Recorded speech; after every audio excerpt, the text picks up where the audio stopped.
आंबेडकरांसारखा सूर्य आज आम्हाला त्यांच्या विचाराच्या रूपाने आयुष्यभर मार्गदर्शन करत आहे। समस्त सूर्याच्या तेजाप्रमाणे समस्त मानवी कल्याणासाठी मंडळींचं या राष्ट्रीय चर्चा सत्रामध्ये मी हार्दिक स्वागत करतो आणि आपण आता पाहुण्यांचं स्वागत करूया। आजच्या कार्यक्रमाचे अध्यक्ष, या उद्घाटनपर कार्यक्रमाचे अध्यक्ष डॉक्टर बाबासाहेब आंबेडकर महाविद्यालयाचे प्राचार्य आदरणीय डॉक्टर देवेश कांबळे सर यांचे स्वागत डॉक्टर राजेश कांबळे सर करतील अशी मी त्यांना विनंती करतो।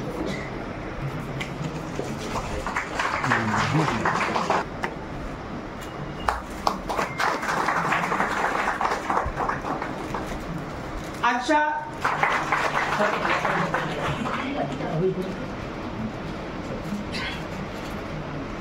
आणि जबाबदारी या उद्घाटनपर सत्राचा प्रस्तावित डॉक्टर संतोष सुरडकर सर करतील अशी मी त्यांना विनंती करतो। स्वागत आहे। 2020 मध्ये राष्ट्रीय शिक्षण धोरण भारतामध्ये लागू करण्यात आलं, तेव्हापासून आपण बघतो की महाराष्ट्रामध्ये विविध ठिकाणी कार्यक्रम होत आहेत आणि खास करून ते कार्यक्रम हे विद्यापीठात आणि महाविद्यालयात शासनाकडून सांगितलेल्या एका आकृतीबंधामध्ये ते कार्यक्रम होताना आपल्याला दिसत आहे। अशा वेळेस जेव्हा राष्ट्रीय शिक्षण धोरणावरती चिकित्सक चर्चा व्हावी याकरिता आम्ही प्रस्ताव मांडला, त्यावेळेस देवेश कांबळे सर आणि आंबेडकर कॉलेज यांनी आपली सहमती दर्शवली आणि संपूर्ण सहकार्य या ठिकाणी दिलं। त्यातूनच आजचा हा कार्यक्रम यशस्वी होत आहे। प्रथमतः मी त्या सर्वांचे, देवेश कांबळे सरांचे आणि कॉलेजच्या सर्व प्राध्यापक आणि इतर कर्मचारी वर्गांचे आभार मानतो। पॉलो फ्रीरी नावाचा एक फार मोठा अभ्यासक होता। त्यांनी पेडागॉजी ऑफ द ऑपरेस नावाचं एक पुस्तक लिहिलं। त्या पुस्तकामध्ये पॉलो फ्रीरीने म्हटलं की शिक्षणाचा उद्देश हा लिबरेशन करता असावा, तो गुलामी प्रस्थापित करणारा नसावा। भारतामध्ये कोठारी कमिशन आलं 1966-67 दरम्यान, त्याच्यानंतर 84 मध्ये, त्याच्यानंतर राईट टू एज्युकेशन ऍक्ट आला 2009 मध्ये आणि आता 2020 मध्ये राष्ट्रीय शिक्षण धोरण आलं। राष्ट्रीय शिक्षण धोरणाकडे किंवा जगातील धोरणाकडे, शिक्षण धोरणाकडे बघत असताना त्या देशातील समूहांचं एक भाबडं मत राहिलेलं आहे। ते भाबडं मत म्हणजे की शिक्षणाला कुठलाच राजकीय आशय किंवा राजकीय हेतू नसतो, परंतु जगामधल्या कुठल्याही शिक्षणाच्या धोरणाला राजकीय हेतू नसतो अशी कधीच बाब राहिलेली नाही। प्रत्येक शिक्षणाच्या धोरणाला त्या देशातील सत्ताधारी वर्गाचं, ते सगळ्यांना कॉमन एज्युकेशन सिस्टम जी फिनलँडमध्ये आहे त्या पद्धतीची शिक्षण व्यवस्था भारतात असावी याकरिता मागच्या 40 वर्षापासून सर संघर्षरत आहे, काम करत आहे। म्हणून त्यांना बोलवलं की या ठिकाणी आपण त्यांना ऐकू, त्यांचं ऐकल्यानंतर आपला लंच ब्रेक होईल, त्याच्यानंतर पुन्हा आपले प्रश्न घेऊन येऊ। प्रश्न माणसाला पडणे हा संविधानाचा गाभा आहे। प्रश्न आपल्याला पडले नाही तर आपण ही कोणती पुढू शकणार नाही। माझी विनंती आहे सर्वांना की आपण थांबा, प्रश्न विचारा। आपण सहमतीचं राजकारण करण्याकरता इथे आलेलो नाही, आपण असहमतीच्या राजकारणातून सहमतीचं राजकारण उभारू, आपण असहमतीतून लोकशाही समाज घडवू। तुमच्या आणि माझ्यामधले भेद हे भेद विचाराचे असावे, तुमच्या आणि माझ्यामधले भेद जातीचे, धर्माचे, संप्रदायाचे, स्त्री पुरुष विषमतेचे नसावे। त्याला सगळ्यांना भेदून आपण सर्वांनी या भविष्यात सुद्धा या गोंडवानाच्या संपूर्ण परिक्षेत्रामध्ये काम करू। आज जेव्हा नॉम चॉम्स्कीला प्रश्न पडला, नॉम चॉम्स्की फार मोठे अभ्यासक आहे, हे एवढं बोलून थांबतो। त्यांनी बघितलं की जेव्हा विद्यार्थी रस्त्यावर उतरले होते दिल्लीमध्ये आणि लढत होते, नॉम चॉम्स्की आता फार 90च्या वरती गेले, जगामध्ये त्यांनी भाषा, या संस्कृती याच्यावरती भयानक अभ्यास केला। तेव्हा त्यांनी प्रश्न विचारला की जेव्हा भारतातले शेतकरी रस्त्यावर उतरतात, का विद्यार्थी लढतात, तेव्हा या देशातला प्राध्यापक वर्ग होत आहे शिक्षण। आपण त्या प्राध्यापक वर्गासारखं आपण आपल्यावरती ते डाग लागायला नको। मला माहित आहे की सगळे जागृत आहेत म्हणून तिथं आलेलं आहे, परंतु एक या देशाचे नागरिक म्हणून, या संविधानाला प्रिय मानणारे म्हणून आपण ही मी फक्त या ठिकाणी आव्हान करतो आणि आपण संपूर्ण कार्यक्रम भर या ठिकाणी थांबू, चर्चा करू एवढं बोलतो आणि आपले सर्वांचे स्वागत करू या ठिकाणी थांबतो। जय संविधान। आम्ही फक्त फॅसिलिटी इथं आहोत, म्हणजे आम्ही फक्त आपलं इन्फ्रास्ट्रक्चर आणि बाकी त्यांना दिलेलं आहे, महत्त्वाचं काम त्यांनी केलेलं आहे। तर सर्वप्रथम आपण त्यांच्याकरता इतकं चांगलं ज्वलंत आणि रेलिव्हेंट असा टॉपिक घेऊन ते आपल्या समोर आलेले आहेत, त्यांचं आपण टाळ्यावरून एकदा स्वागत करायला पाहिजे. आपण शिक्षण क्षेत्रामध्ये ज्यांची दखल आहे असे विजेकर सर आणि Padmashri doctor Thorat sir, UGC chairman, former UGC chairman, असे 2 वक्ते आपण इथं पाचारण करत आहोत. त्याच्यामध्ये शिक्षण क्षेत्रातील सद्यस्थिती ह्या विषयावर डॉक्टर विजेकर सर बोलणार आहेत आणि आव्हानांवर थोरात सर बोलणार आहेत. त्याच्यामुळे माझ्यासाठी असं काही, आणि मी ह्या कार्यक्रमाचा वक्ताही नाही, त्याच्यामुळे मी कुठलेही असं स्पेशल टॉपिक घेऊन तुमच्यासमोर बोलणार नाही. ह्या जी कॉन्फरन्स आहे याचा उद्देश काय आहे याच्याबद्दल प्रस्तावनेमध्ये सुरटकर सरांनी अगदी म्हणजे ज्याला ओरेटरी म्हणतात ते चांगले ओरेटर आहेत, तुम्हाला समजून सांगितलेलं आहे. आपण स्वातंत्र्यानंतर जेव्हा आपण स्वातंत्र्य झालो तेव्हा आपली एक एज्युकेशन सिस्टीम होती आणि आपण नेहमी ती जी सिस्टीम आहे त्याला आपण नेहमी क्रिटिसाइज करतो की ही जी सिस्टीम आहे ही लोकांना बाबू बनवण्यासाठी सिस्टीम आहे. ही नेहमी त्या सिस्टीमवर आपण टीका करत असतो आणि ती सिस्टीम आपण 1968 पर्यंत फॉलो केली आहे एकंदरीत. कारण आपण पहिलं जे मेजर ओव्हरऑल जे बोलतो, ओव्हरऑलिंग जे बोलतो सिस्टीम, जे ते पहिल्यांदा 1968 मध्ये केलं कोठारी कमिशनच्या मार्फत, आणि सरांनी सांगितले 21 मेंबर्स होते, सगळ्यांचं नाव पब्लिक आहे. आज आपण एज्युकेशन क्षेत्रामध्ये आहोत, बरेच वर्षापासून आहोत. 1917 मध्ये 2017 मध्ये नॅशनल एज्युकेशन पॉलिसी बनवण्याकरता कमिटी आली. 19 मध्ये त्यांनी रिपोर्ट दिला, 20 मध्ये तुम्ही लागू केली. किती मेंबर आहेत? आज सरांनी सांगितलं म्हणून मला माहिती झालं की 7 मेंबर आहेत. हु वॉज द चेअरमॅन? कोण होते चेअरमॅन? मला गॅरंटी आहे की अर्ध्या लोकांना माहीत नसेल. के कस्तुरी रंजन जे होते, जे मला वाटतं इस्रोमध्ये सायंटिस्ट होते, ते ह्या कमिटीचे चेअरमॅन होते.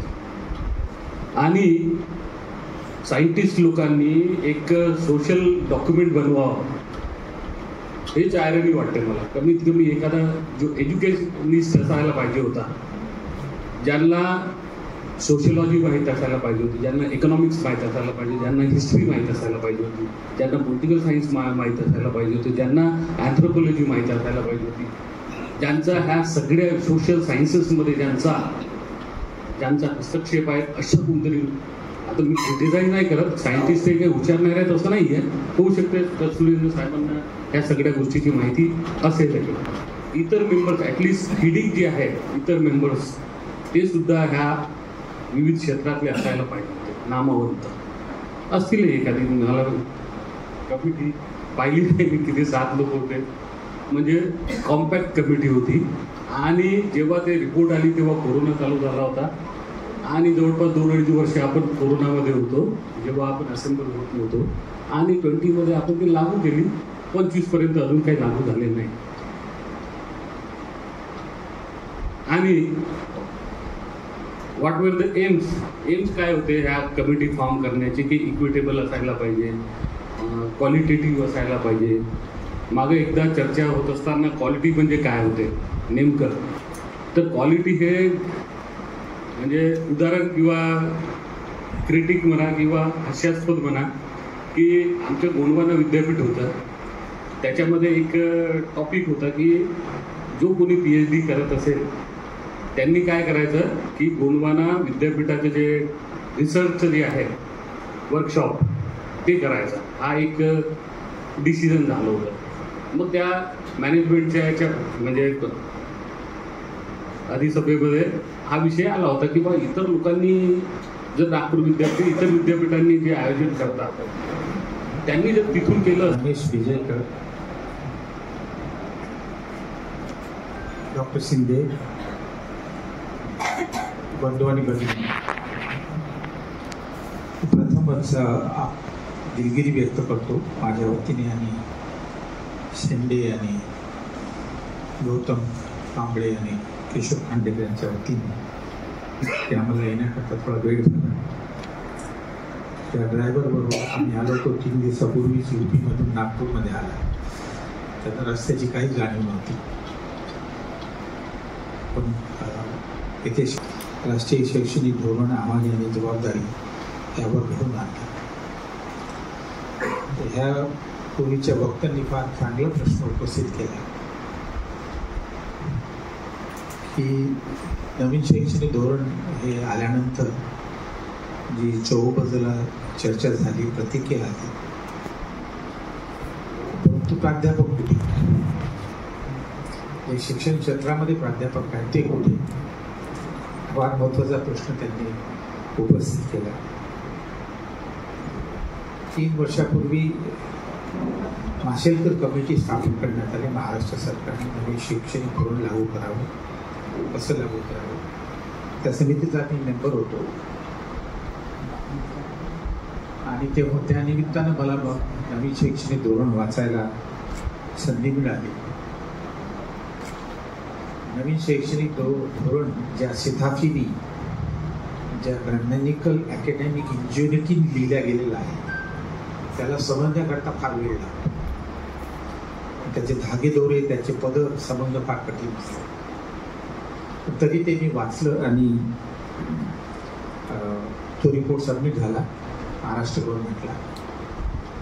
मी मासेकरांना म्हणालो की तुमच्या ज्या रिकमेंडेशन आहेत त्याच्याशी मी सहमत नाही, मी सिग्नेचर करणार नाही.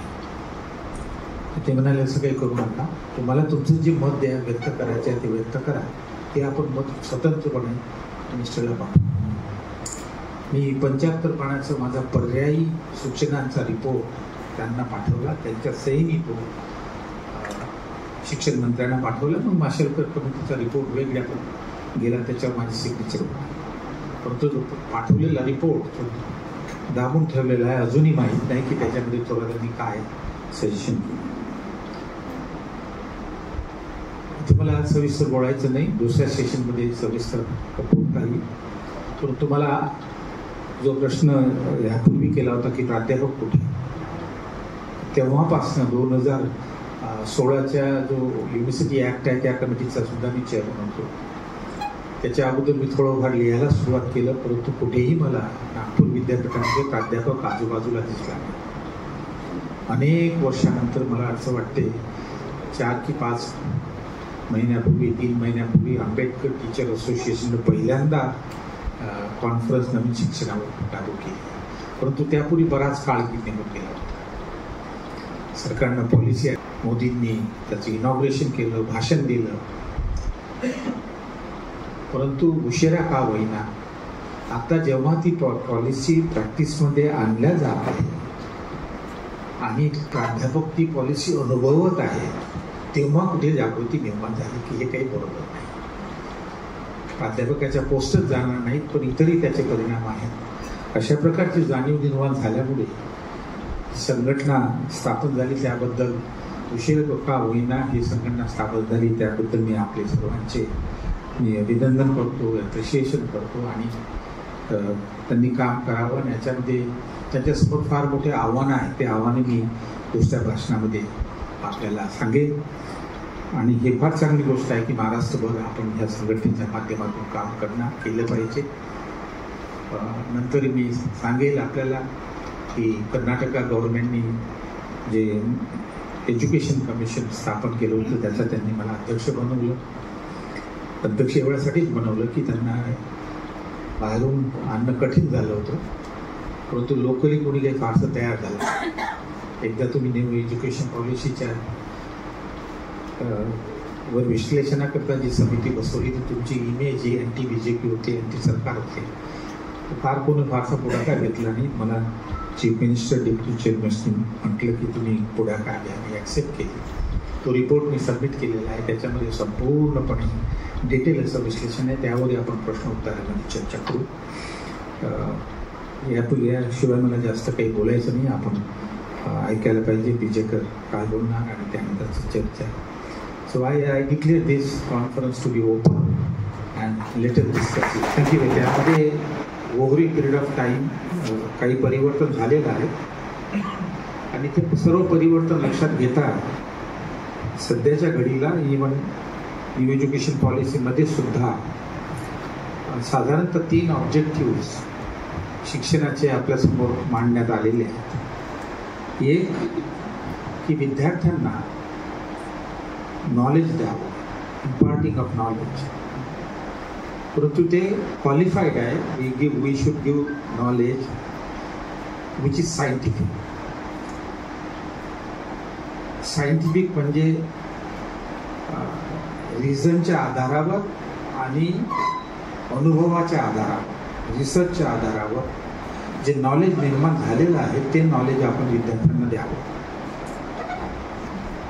दुसरं त्याचबरोबर मग एक असा विचार आला की नॉलेज विद्यार्थ्यांना द्यावं, तो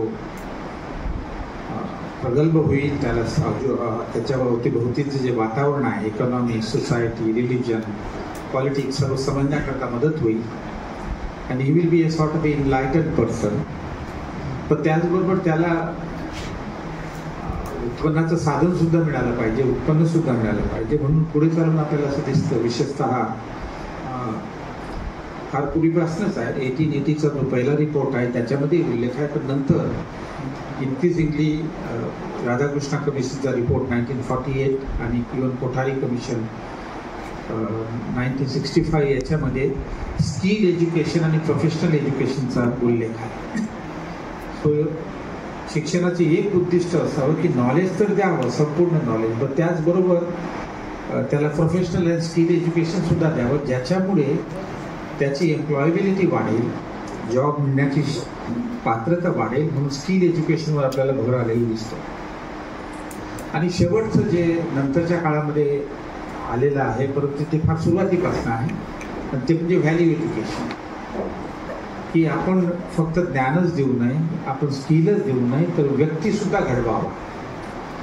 आणि व्यक्ती घडण्याकरता त्याची जीवनमूल्य जे आहे ते जीवनमूल्य सुद्धा शिक्षणाच्या माध्यमातून देता आली तर अधिक बरं राहील. So that we turn out a better person, a better citizen, in addition to a person with a good knowledge. तर असे 3 उद्दिष्ट आपल्याला दिसतात जर सविस्तरपणे जर ते संपूर्ण वाचलं तर. The objective of education is to give knowledge, give skill education and give values. आता हे वेळेच्या अभावी मी त्याच्यामध्ये डिटेलमध्ये जाणार नाही. तर हे जर उद्दिष्ट असतील तर भारतामध्ये ह्या ऑब्जेक्टिव्ह बरोबर काही गोल्स सुद्धा दिलेले आहेत की कशा पद्धतीने हे कसावं, कोणत्या मार्गाने हे ज्ञान द्यावं. तर त्याच्यामध्ये प्रामुख्याने 2 प्रिन्सिपल सातत्याने आपल्याला मांडल्या गेलेले दिसतात. ते असेल की education should be given to all. So everybody should have equal right and equal access to the education. Every person is equal by the fact that everybody is born equal, and so everybody should have equal access to education. आणि विशेषतः हे आग्रहानं आपल्याला दिसतं संपूर्ण लिटरेचरमध्ये की education is since it is need of everybody, प्रत्येकाची गरज असल्यामुळे it's a public good, it's a public need, it's not a private need, it's a public need and everybody should have. आणि त्यामुळे मग शिक्षणाचं धोरण असं बनवावं, अशा पॉलिसीज आणि स्कीम बनवाव्या ज्याच्या माध्यमातून प्रत्येकाला समान संधी मिळेल. त्याच्या आर्थिक बॅकग्राऊंडच्या आधारावर किंवा त्याच्या सामाजिक बॅकग्राऊंडच्या आधारावर, जातीय बॅकग्राऊंड असेल, कलर असेल, रेस असेल, जेंडर असेल, याच्या आधारावर त्याला शिक्षणाचे अधिकार नाकारले जाऊ नये. सर्वांना शिक्षणाचा अधिकार असता. म्हणून मग स्कूल लेवलवर आणि इतर इव्हन हायर एज्युकेशनवर हा कॉन्सेप्ट आला की compulsory and free education. Right to education ॲक्टमध्ये 14 वर्षापर्यंत कंपल्सरी आणि फ्री एज्युकेशन आलं आणि घटनेमध्ये टाकलेलं आहे. त्याच्यामध्ये सर्वांचा रोल आहे, पण बाबासाहेबांचा सुद्धा. दुसरं गोल जो आहे, दुसरं जो प्रिन्सिपल आहे ते हे की quality of education should be good as far as possible. आता क्वालिटी कशी डिफाईन करायची, काय करायची तो भाग वेगळा. पण जी काही क्वालिटी आपण मान्य करतो ती क्वालिटी शिक्षणामध्ये असली पाहिजे, विद्यार्थ्यांना दिली पाहिजे. And there should be equal access to quality education.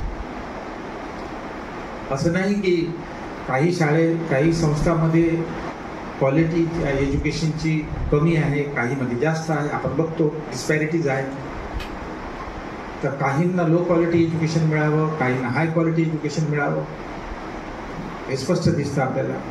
काही स्टुडंट जे आहे स्टेट युनिव्हर्सिटीमध्ये, स्टेट गव्हर्नमेंट कॉलेजमध्ये जे श्रीमंत आहेत ते प्रायव्हेट कॉलेजमध्ये, प्रायव्हेट युनिव्हर्सिटीमध्ये where we think that the quality of education is good. तर हे जे प्रिन्सिपल आहे एज्युकेशन देण्याचे, स्किल देण्याचे, व्हॅल्यू देण्याचे, ते दोन प्रिन्सिपल आहेत, तीन प्रिन्सिपल आहेत एका अर्थाने, की सर्वांना इक्वल ॲक्सेस असावा irrespective of economic status and social background, and that they should have equal access to quality education. इजेकडनी जे म्हटलेलं आहे, जो संघर्ष आहे त्यांचा की कॉमन स्कूल असावे, त्याच्या मागचं उद्दिष्ट काय? त्याच्या मागचं उद्दिष्ट आहे की सर्वांना सारख्या दर्जाचं शिक्षण मिळावं, हे त्या मागचं उद्दिष्ट आहे.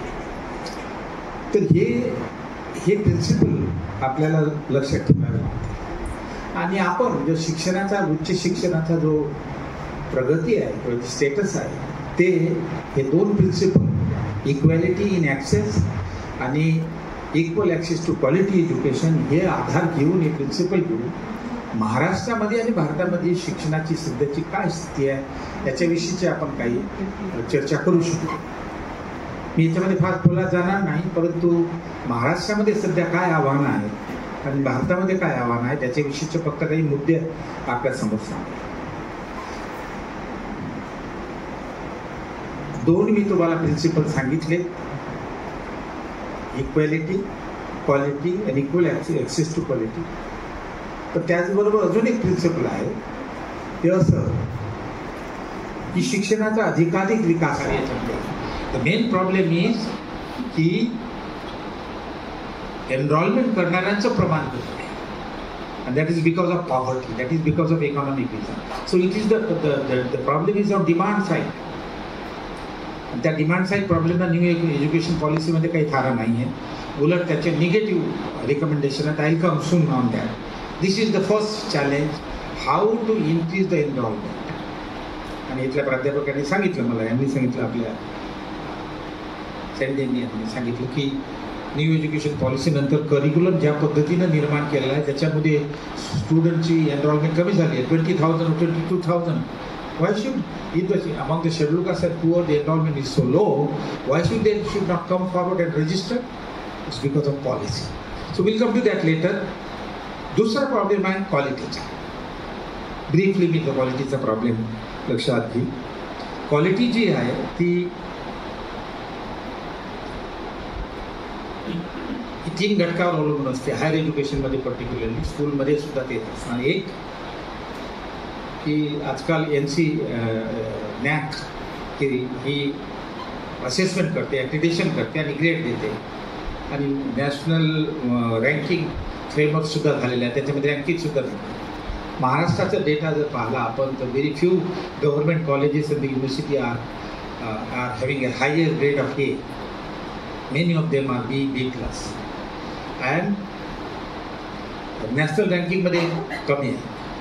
तर that shows the poor quality, relatively poor quality. आता जी तीन कारणं आहेत पुअर क्वालिटी असण्याची. एक म्हणजे teacher, the supply of teacher, the number of teacher in the university and colleges. Second is the research by the teacher, because research and teaching is complementary. And third is the infrastructure.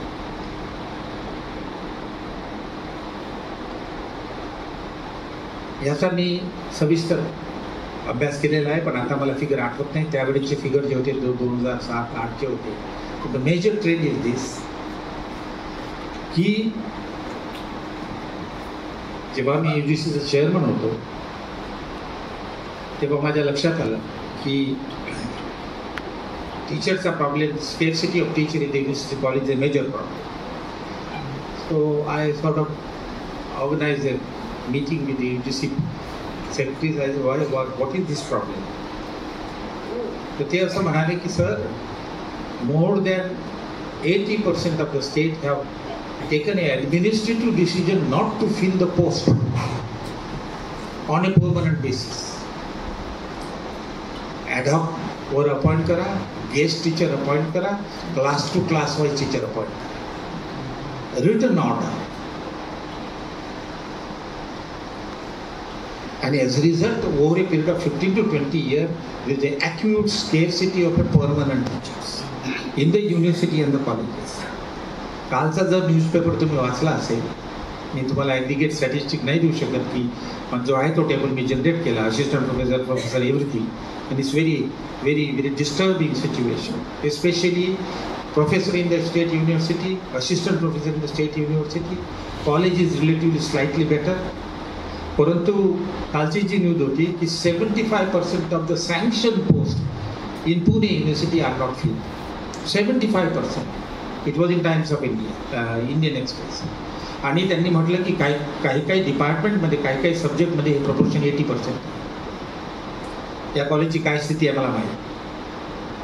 परंतु महत्त्वाचा जो crisis आहे सध्या, तो crisis आहे the scarcity and lack of teacher which are appointed on permanent basis.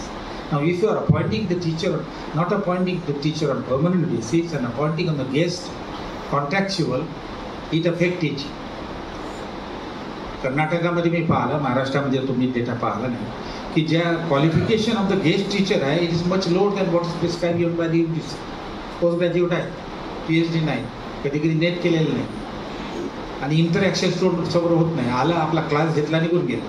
Class wise पैसे मिळतात, period wise पैसे मिळतात. आणि याला फॉर्मलाइज केलं सरकारने की you will have to take permission from the state government to appoint the guest teacher or a teacher on contract or teacher on period wise. विद्यापीठ तुम्हाला परमिशन देईल कॉलेजला, विद्यापीठाला सरकारकडून permission. It's not only a temporary phenomena, it is formalise phenomena. त्यामुळे टीचरची जी quality आहे that has been deteriorated,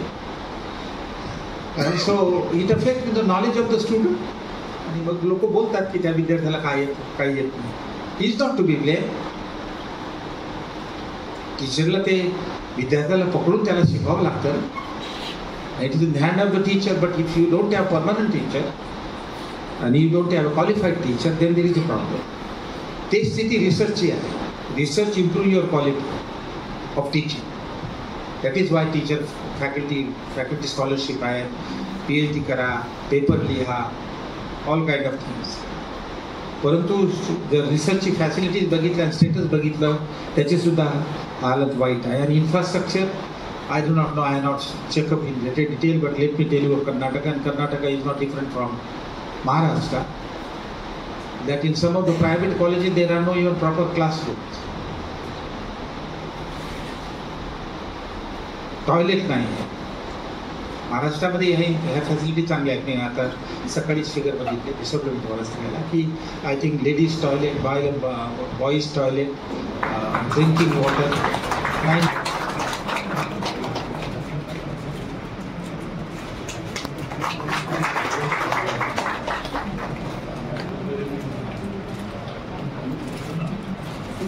बिजेकर sir यांचा सत्कार करण्यासाठी मी आमंत्रित करतो आहे प्रोग्रेसिव्ह टीचर्स फोरमचे डॉक्टर, त्यांनी सत्कार करावा.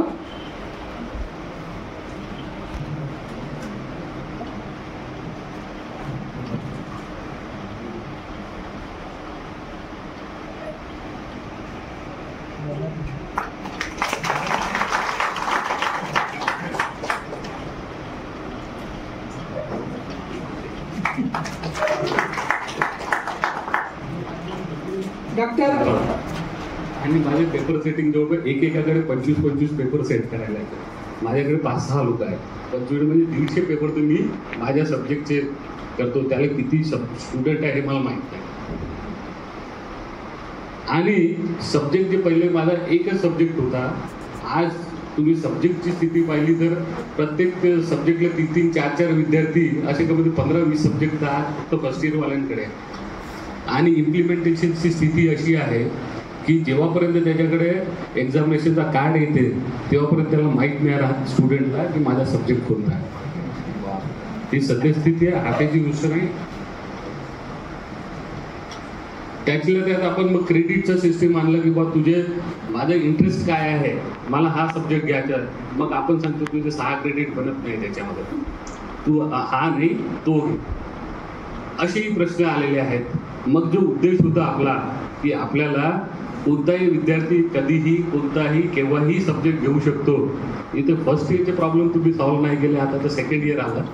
सेकंड इयर नंतर पुन्हा थर्ड इयर येणार आहे, जिथं मी एक माणूस 25 पेपर सेट करणार होता तो 35-40 तर नक्कीच करावा लागणार. हे सामोर येणारे चॅलेंजेस आहेत. पण एक गोष्ट आपण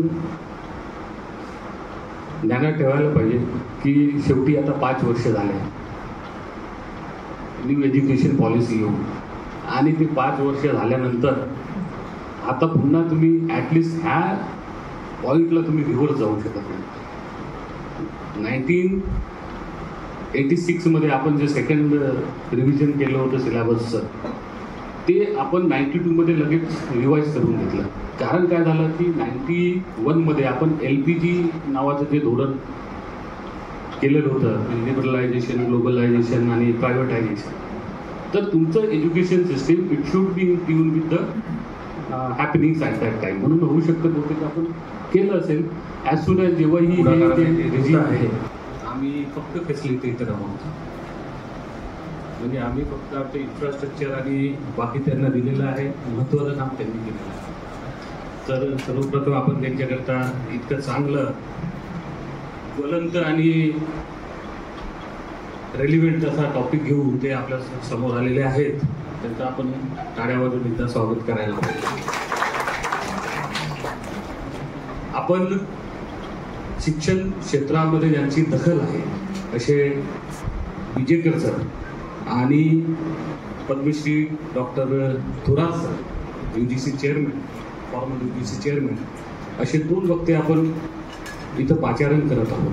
त्याच्यामध्ये शिक्षण क्षेत्रातील सद्यस्थिती ह्या विषयावर डॉक्टर विजेकर सर बोलणार आहेत आणि आव्हानांवर थोरात सर बोलणार आहेत. त्याच्यामुळे माझ्यासाठी असं काही, आणि मी ह्या कार्यक्रमाचा वक्ताही नाही, त्याच्यामुळे मी कुठलेही असं स्पेशल टॉपिक घेऊन तुमच्यासमोर बोलणार नाही. ह्या जी कॉन्फरन्स आहे याचा उद्देश काय आहे याच्याबद्दल प्रस्तावनेमध्ये सुरटकर सरांनी अगदी, म्हणजे ज्याला ओरेटरी म्हणतात ते चांगले ओरेटर आहेत, तुम्हाला समजून सांगितलेलं आहे. आपण स्वातंत्र्यानंतर जेव्हा आपण स्वातंत्र्य झालो तेव्हा आपली एक एज्युकेशन सिस्टीम